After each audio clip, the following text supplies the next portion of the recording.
السلام علیکم معزز ناظرین، میں ہوں لیاقت علی ڈار اسپورٹس چینل سے۔ آج میں اپنے ناظرین کے لیے بہت مفید پروگرام لے کر آیا ہوں۔ آج ہمارے program sports, health and entertainment میں جس مہمان کو مدعو کیا ہے وہ کسی تعارف کے محتاج نہیں، جناب حضرت مولانا قاری محمد خضر حیات بارہویں صاحب، خطیب جامعہ مسجد سفینہ محمدی استیانہ روڈ۔ ہم اس سے آپ کا تعارف کراتے ہیں۔ السلام علیکم قاری صاحب۔ وعلیکم السلام قاری ورحمۃ صاحب کیا اللہ حال ہے جی؟ الحمدللہ، شکر الحمدللہ۔ اچھا، تو مولانا صاحب آج ہم نے عنوان رکھا ہے حقوق العباد، ماشاء اللہ۔ تو آپ اس پہ روشنی ڈالیں کہ حقوق العباد کسے کہتے ہیں اور ہم پہ کیا چیز انسان پہ فرض کی ہوئی ہے رب نے۔ ٹھیک۔ اعوذ باللہ من الشیطان الرجیم، بسم اللہ الرحمن الرحیم۔ وَاعْبُدُوا اللَّهَ وَلَا تُشْرِكُوا بِهِ شَيْئًا وَبِالْوَالِدَيْنِ إِحْسَانًا وَبِذِي الْقُرْبَى وَالْيَتَامَى وَالْمَسَاكِينِ وَالْجَارِ ذِي الْقُرْبَى وَالْجَارِ الْجُنُبِ وَالصَّاحِبِ بِالْجَنبِ وَابْنِ السَّبِيلِ وَمَا مَلَكَتْ أَيْمَانُكُمْ إِنَّ اللَّهَ لَا يُحِبُّ مَنْ كَانَ مُخْتَالًا فَخُورًا۔ صدق اللہ مولانا العظیم۔ الصلاة والسلام علیکہ یا سیدی یا رسول اللہ وعلی آلک واصحابک یا سیدی یا حبیب اللہ۔ الصلاة والسلام علیکہ یا سیدی یا رحمت للعالمین وعلی آلک واصحابک یا سیدی یا خاتم النبیین۔ میں سب سے پہلے تو محترم محمد لیاقت علی صاحب، ڈار صاحب، میں آپ کو مبارکباد پیش کرتا ہوں کہ آپ نے آج اپنے چینل میں، اپنے پروگرام میں دینی پروگرام کا انتخاب فرمایا ہے، اور اس بات کی ضرورت بھی ہے کہ ہم لوگوں کو آگاہ کریں کہ لوگ حقوق العباد کی طرف توجہ اپنی خاص خصوصیت کے ساتھ دیں۔ آج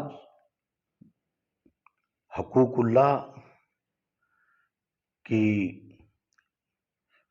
ادائیگی تو نظر آتی ہے، لیکن حقوق العباد کے معاملے میں لوگ بہت پیچھے جا رہے ہیں، اور اس حوالے سے آپ نے بہت اچھا انتخاب فرمایا۔ اللہ کریم آپ کے چینل کو اور آپ کو ایسے پروگرام کرنے کی دن بھر رات آپ کے چینل کو بھی ترقی نصیب فرمائے آمین اور ایسے پروگرام کرنے کی توفیق نصیب فرمائے۔ انشاءاللہ۔ حقیقت بات یہ ہے کہ دیکھیں، آپ سنتے رہتے ہوں گے، ایک ہیں حقوق اللہ اور دوسرے ہیں حقوق العباد۔ حقوق اللہ بات یہی ہے، حقیقت بات ہے کہ حقوق اللہ جو ہے، نماز، روزہ، حج، زکوٰۃ، یہ حقوق اللہ ہے۔ اگر حقوق اللہ میں کوئی سستی برتی جاتی ہے تو اللہ بڑا کریم ہے، انسان اللہ کی بارگاہ میں جو انکساری کرتا ہے تو رب کائنات اپنے پیارے محبوب صلی اللہ علیہ وسلم کا صدقہ، وہ بڑا کریم ہے، وہ چاہے تو بخشش فرما دیتا ہے، توبہ کو قبول فرما لیتا ہے۔ لیکن حقوق العباد جو ہے نا، وہ اتنا اہم ترین ایشو ہے، اس لیے میرے کریم آقا علیہ الصلوۃ والسلام نے فرمایا المسلم من سلم المسلمون من لسانہ و یدہ۔ مسلمان وہ ہے جس کے ہاتھ اور زبان سے دوسرا مسلمان محفوظ رہے، یعنی اتنا اہم ترین ہے حقوق العباد۔ یہ سمجھ لیں کہ حقوق اللہ کی تو معافی ہو سکتی ہے، لیکن حقوق العباد کی معافی نہیں ہو سکتی جب تک وہ نہ معاف کر دے جس کا حق ہے اس پر۔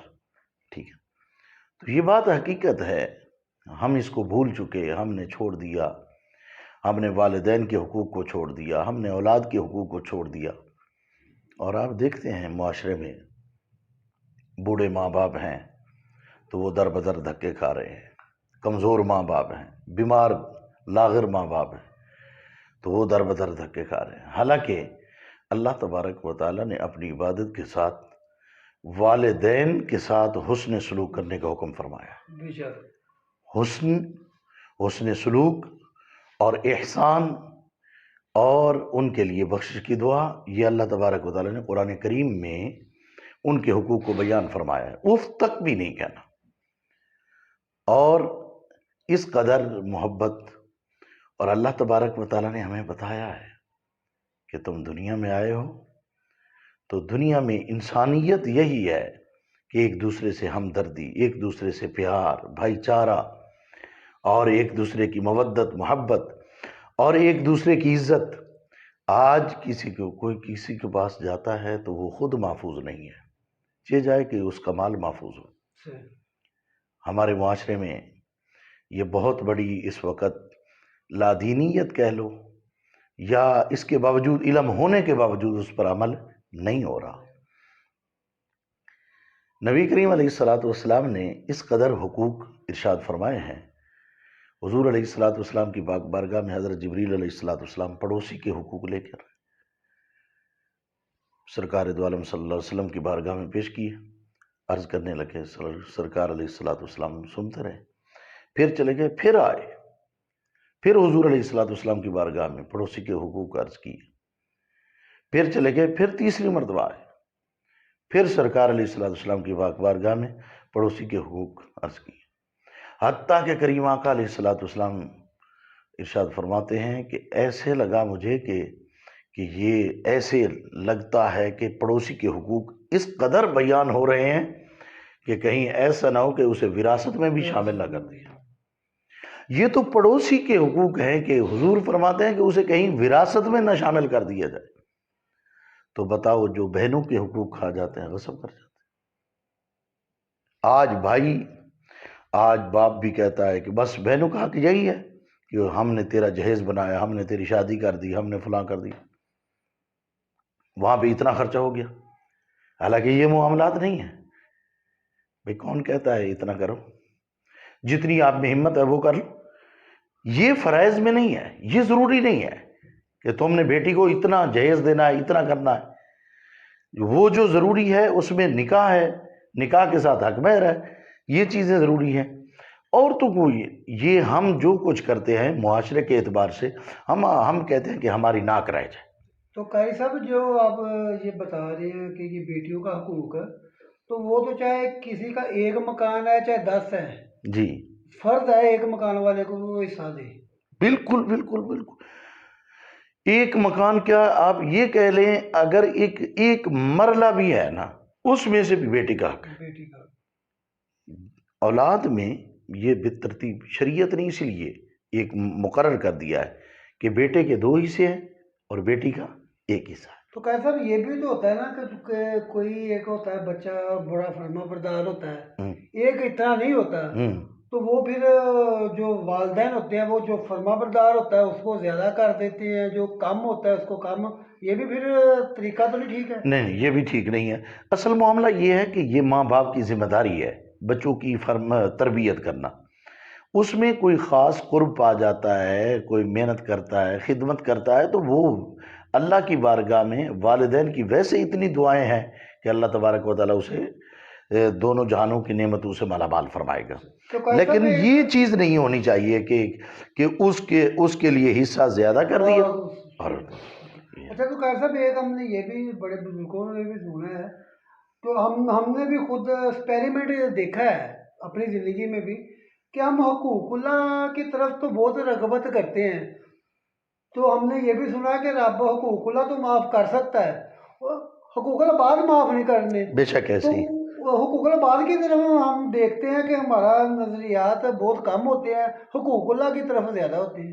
دیکھیں، یہ ہمارے معاشرے میں یہ ہمارے لیے بڑی بدقسمتی ہے۔ ہم پڑوسی تو گزارا، ہمارے پڑوس میں ہمارا سگا بھائی رہتا ہے، وہ غریب ہے، تو ہم یہ بھی نہیں پوچھتے کہ تیرے ایک وقت کا کھانا ہے کہ نہیں، تیرے پاس ہے کہ نہیں۔ حالانکہ یہ بات حقیقت ہے کہ ہمارے جتنا اللہ پاک نے ہمیں عطا فرمایا ہے اس میں ہمارے غریب مسلمانوں کا حق ہمارے ہاں ہے، ہمارے پاس ہے، بالکل ہم نے انہیں ادا کرنا ہے۔ زکوٰۃ کیوں رکھی گئی ہے اسلام میں؟ صدقہ کیوں رکھا گیا ہے؟ اس لیے کہ تم اپنے غریب بھائیوں کا خیال کر سکو اور ان کی دیکھ بھالی کر سکو۔ کجا ہم ایک مسلمان بھائی کا خیال رکھیں۔ دیکھیں، حضور علیہ الصلوۃ والسلام نے جب مکہ شریف سے ہجرت فرمائی نا، مدینہ طیبہ میں تشریف لے گئے، تو حضور علیہ الصلوۃ والسلام نے وہاں پر مواخات قائم فرمائی، ایک دوسرے کا بھائی بنا دیا۔ مہاجر اور انصار کو. مہاجر کون ہے؟ جو مکہ سے ہجرت کر کے ہے. اور انصار کون ہے؟ جو مدینہ طیبہ میں حضور علیہ الصلوۃ والسلام کی بارگاہ میں اسلام لائے، غلام بنے. ٹھیک ہے، وہ انصار ہیں. اب حضور علیہ الصلوۃ والسلام نے فرمایا کہ ان کو اپنے تمام چیزوں میں ان کو اپنا حصے دار بنا لو. اب انہوں نے یہ نہیں کہا کسی کے پاس 2 مکان ہیں، انہوں نے کہا 1 مکان تیرا ہے. اس انداز میں انہوں نے سب کچھ قربان کر دیا صحابہ کرام نے. تو حضور علیہ الصلوۃ والسلام نے یہ عام مومنوں کے لیے یہ بتا دیا، تو پھر بتاؤ اس میں بھائی کا کتنا حق ہوتا ہے؟ ہمارے معاشرے میں یہ ہے کہ ایک بھائی اللہ تبارک و تعالیٰ نے اسے، یہ اللہ کا کرنا ہے، یہ بھی آزمائش ہوتی ہے، امتحان ہوتا ہے. اللہ تبارک و تعالیٰ جسے مال و دولت عطا کرے وہ اللہ کا شکر ادا کرے اور اللہ کا ذکر کرے اور اپنے غریب بھائی کا خیال کرے، اور اس میں جتنا وہ خیال کرتا چلا جائے گا. نبی علیہ الصلوۃ والسلام نے فرمایا، اللہ تبارک و تعالیٰ ارشاد فرماتے ہیں کہ دیکھو یہ میرا بندہ میرے بندوں پر رحم کر رہا ہے. اللہ فرماتا ہے یہ زیادہ رحیم ہے یا میں زیادہ رحیم؟ فرمایا اس نے میرے بندوں پر رحم کیا. اللہ فرماتا ہے میں نے اپنی رحمت اور بخشش اس کے حق میں فرما دی. اللہ تبارک و تعالیٰ نے اس کے لیے جنت عطا کر دی. تو حضور علیہ الصلوۃ والسلام نے یہ بے شمار واقعات احادیث مبارکہ میں ہیں کہ نبی علیہ الصلوۃ والسلام نے اس کے متعلق ارشاد فرمایا کہ ایک مرتبہ یہ حدیث پاک میں قصص کا ایک بیان آتا ہے.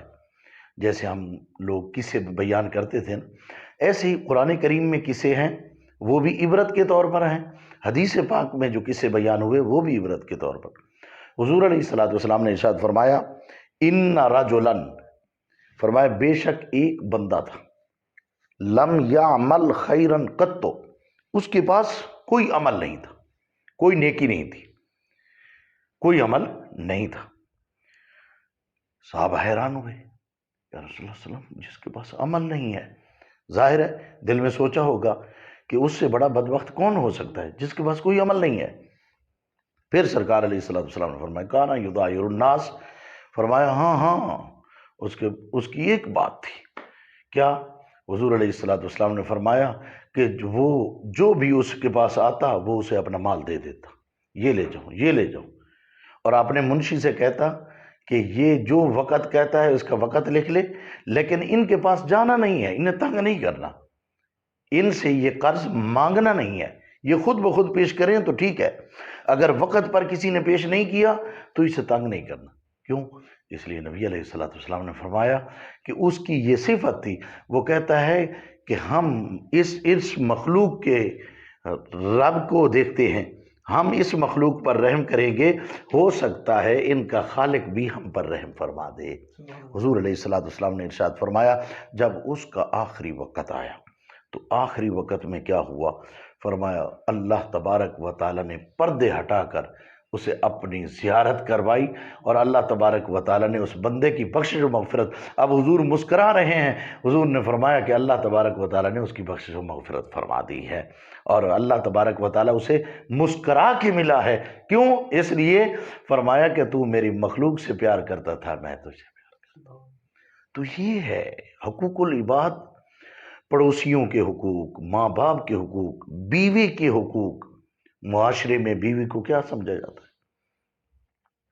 اگر کوئی آدمی اپنی مسز کا خیال کرتا ہے تو اسے کہتے ہیں کہ یہ دیکھو یہ تو بیوی کا غلام بن گیا ہے، حالانکہ اسے پتہ ہی نہیں ہے. میرے پاک نبی وہ کہتے ہیں نا کوئی غریب بندہ ایسے کرتا ہے تو وہ کہتے ہیں نیچے لگا ہوا ہے. ہاں نیچے لگا. ہاں بالکل. تو کوئی امیر ہوگا وہ کہتے نہیں انڈرسٹینڈنگ ہے ان کی. جی.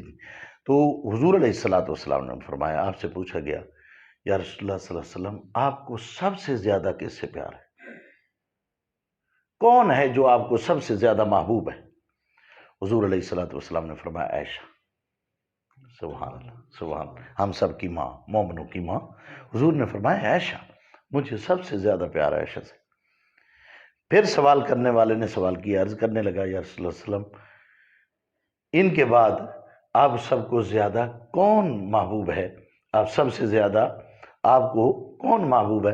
تو حضور علیہ الصلوۃ والسلام نے ارشاد فرمایا عائشہ کا باپ، حضور علیہ الصلوۃ والسلام نے یہ کیوں فرمایا؟ ایک ترتیب دی، فرمایا بیویوں سے محبت کرنا یہ عین حضور علیہ الصلوۃ والسلام کی تعلیمات ہے، حضور علیہ الصلوۃ والسلام کی سنت ہے۔ اور حضور علیہ الصلوۃ والسلام کیسے پیار کرتے تھے؟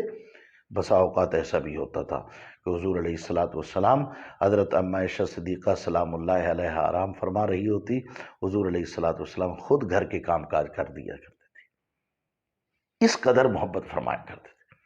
اور حضور علیہ الصلوۃ والسلام اس قدر محبت، حضور ایسا بھی فرمایا کرتے تھے کہ عائشہ آؤ ہم دوڑ لگاتے ہیں، دیکھتے ہیں کون بڑھتا ہے، ہم ایک دوسرے کے ساتھ چلتے ہیں، دیکھتے ہیں کون آگے بڑھتا ہے۔ حالانکہ حضور سے آگے کون بڑھ سکتا ہے، لیکن حضور کی کریمانہ رحیمانہ مشفقانہ انداز دیکھو کہ حضور علیہ الصلوۃ والسلام حضرت ام عائشہ صدیقہ کے ساتھ چل رہے ہیں، حضور پیچھے رہ رہے ہیں اور حضرت ام عائشہ صدیقہ کو آگے، تاکہ پتہ چل جائے یہ محبت ہے میرے آقا کریم علیہ السلام۔ اس لیے بیویوں کے ساتھ محبت کرو، ان کے ساتھ حسن سلوک کرو۔ اگر ان سے پیار کرو گے، اور آج ہمارے معاشرے میں ایک اور بڑی بات ہے، بڑی لادینیت کہہ لیں اور بڑی جہالت کہہ لیں، کہ لوگ اپنے گھروں کو چھوڑ کر آس پاس لوگ دیکھتے رہتے ہیں، آس پاس تکتے رہتے ہیں، کبھی نہیں سوچا کہ ہمارے گھر میں کیا ہے۔ اللہ تبارک و تعالیٰ نے اچھی بیوی عطا فرمائی ہے، اس کے ساتھ اچھا سلوک اور ان کے ساتھ محبت کرنا، ان کے ساتھ مسکرانا، ان کے ساتھ بیٹھنا، ان کے ساتھ اکٹھے بیٹھ کے کھانا، یہ سارا حضور کی سنت ہے۔ تو یہ سب کچھ جو ہے نا، اسی طرح دیکھیں یہ پڑوسی کے حقوق ہیں، پھر یتیموں کے حقوق کیا ہے؟ حضور علیہ الصلوۃ والسلام نے فرمایا کہ جو بندہ یتیم کے سر پہ ہاتھ پھیر دیتا ہے، دیکھو یار کتنا پیارا اسلام ملا ہے، کتنا پیارا دین ملا ہے، اور اس دین نے ہی ہمیں اکٹھا کر دیا ہے۔ یہاں پر فرق نہیں ہے امیر و غریب۔ آپ دیکھیں نا، مسجد میں نماز پڑھنے جاتے ہیں، ایک سطر میں امیر بھی کھڑا ہے، غریب بھی کھڑا ہے۔ یہ اسلام کتنی پیاری ترتیب دیتا ہے، کتنی پیاری تعلیمات ہے اسلام کی، اور کتنی پیاری تربیت کرتا ہے۔ ہم ایک صف میں، اور اس میں محمود و ایاز سب ایک ہی صف میں کھڑے، دیکھیں نا، یہ ساری چیزیں ہیں۔ اسلام اس بات کی تربیت کرتا ہے۔ صاحب یہ بھی تو کہتے ہیں نا کہ عمل سے زندگی بنتی ہے، جنت بھی جہنم بھی، یہ خاکی اپنی فطرت میں نہ ناری ہے، یہ بات حقیقت ہے۔ تو اس لیے نبی علیہ الصلوۃ والسلام نے ہمیں اتنا اچھا پیارا دین دیا، فرمایا تم یتیم کے سر پر ہاتھ پھیرو، جتنے بال تمہارے ہاتھ کے نیچے آئیں گے اللہ اتنے گناہ معاف کر دے۔ اب ہم اپنے سر کے بالوں کو گن سکتے ہیں، شمار میں لا سکتے ہیں، جتنے بال، سرکار دو عالم صلی اللہ علیہ وسلم کے فرمان خوشبودار میں کتنی برکت ہے۔ ایک یتیم کے سر پر محبت سے ہاتھ پھیرا ہے تو اتنا بڑا اجر ہے۔ اگر ہم نے اس کی خدمت کی ہے، ہاں، اگر ہم نے اس کی دیکھ بھالی کی ہے، اگر ہم نے اس کی تعلیم و تربیت کا سوچا ہے، تو پھر ہمیں کتنا اجر و ثواب ملے۔ تو قاری صاحب اب آخر میں ایک سوال ہے لاسٹ میں، کہ حقوق العباد میں انسان تو انسان کے ہے کہ جانوروں کے بھی حقوق ہیں؟ جی، آپ کے پاس حقوق العباد میں آپ کے پاس جانور ہیں، یا آپ چل رہے ہیں، آپ دیکھتے ہیں کوئی جانور ہے ہلاک ہو رہا ہے، تو آپ اس کے لیے اس کی جتنی مدد کر سکتے ہیں آپ کریں، یعنی آپ کے وسادت سے اس کی جان بچ جائے۔ ویسے جو چیز ہمارے میں نے سرچ کی ہے کہ جو نبی کریم صلی اللہ علیہ وسلم نے مسلمانوں کو چیزیں بتائی نا، وہ دوسرے مذہب والے اپنا گئے ہیں، وہ تو اس لیے شاید وہ ترقی پہ ہے مسلمانوں سے۔ نہیں، بس اصل یہ ہے کہ یہ بھی تو دیکھیں نا کہ ہم نے دوسرے مذاہب والی چیزیں اپنا لی ہیں۔ اب یہ دیکھیں، اب اللہ کے رسول نے ہمیں منع فرمایا ہے کہ مرد کو عورتوں کی شکل نہیں اپنانی چاہیے، بالکل ایسے، اور ایسی اتنی سخت وعید ہے، بڑا گناہ ہے، بلکہ ایسا مطلب ایسی سزا ہے، قرآن کریم کے اندر ذکر ہے، حدیث پاک میں ذکر ہے، لعنت ہے کہ جو بندہ مرد ہو کر عورت کی شکل اپناتا ہے، عورتیں ہو کر مرد کی شکل۔ ہم نے یہود و نصارہ والا جتنا وہ ان کے سمجھ لیں تہذیب و تمدن تھا، وہ ہم نے اپنانا شروع کر دی۔ اب جیسے کہتے ہیں کہ یورپ میں چلے جائیں، فلاں علاقے میں چلے جائیں، تو وہاں پر جو نظام ہے نا وہ نظام فاروقی چل رہا ہے، ٹھیک ہے، ہمارے ہاں کیوں نہیں ہے؟ یہ بدقسمتی سے ہے۔ عورت کو اللہ تبارک و تعالیٰ نے گھر کی زینت بنایا ہے، اسے اپنے گھر میں رہنا چاہیے، تو ہمارے یہاں کیا ہے؟ روزانہ دن بھر رات عورتیں اگر پھرتی ہیں تو دوپٹے اتار کر، یہ کتنی بڑے گناہ اور کتنی، یہ کس کی تہذیب ہے؟ یہ ہمارے اسلام کی تہذیب نہیں ہے۔ ہمارا اسلام تو یہ بتاتا ہے کہ عورت جب بھی گھر سے باہر نکلے تو باپردہ ہو کر نکلے۔ تو اچھا ناظرین، اب پروگرام کا وقت ختم ہو گیا، آپ نے زیادہ سے زیادہ کمنٹس کرنے ہیں، آپ جتنے زیادہ کمنٹس کریں گے ہم اتنی جلدی علامہ صاحب کو اپنے پروگرام میں دوبارہ بلائیں گے انشاءاللہ۔ ہماری کوشش ہوگی کہ ایک منتھ میں ان سے 2 یا 3 پروگرام لازمی کریں۔ تو ناظرین، آپ کمنٹس میں کوئی سوال علامہ صاحب سے کرنا چاہیں تو وہ آپ کر دیں، انشاءاللہ نیکسٹ جو پروگرام ہوگا تو ہم لازمی ان سے وہ آپ کا سوال ان سے شیئر کریں گے۔ باقی جو ناظرین ہمارے چینل پر نئے آئے ہیں وہ برائے مہربانی ہمارے چینل کو سبسکرائب بھی کر دیں اور بیل کے بٹن کو آل پر کلک بھی کر دیں۔ تو باقی انشاءاللہ زندگی نے وفا کی تو دوبارہ ملاقات ہوگی۔ اللہ حافظ۔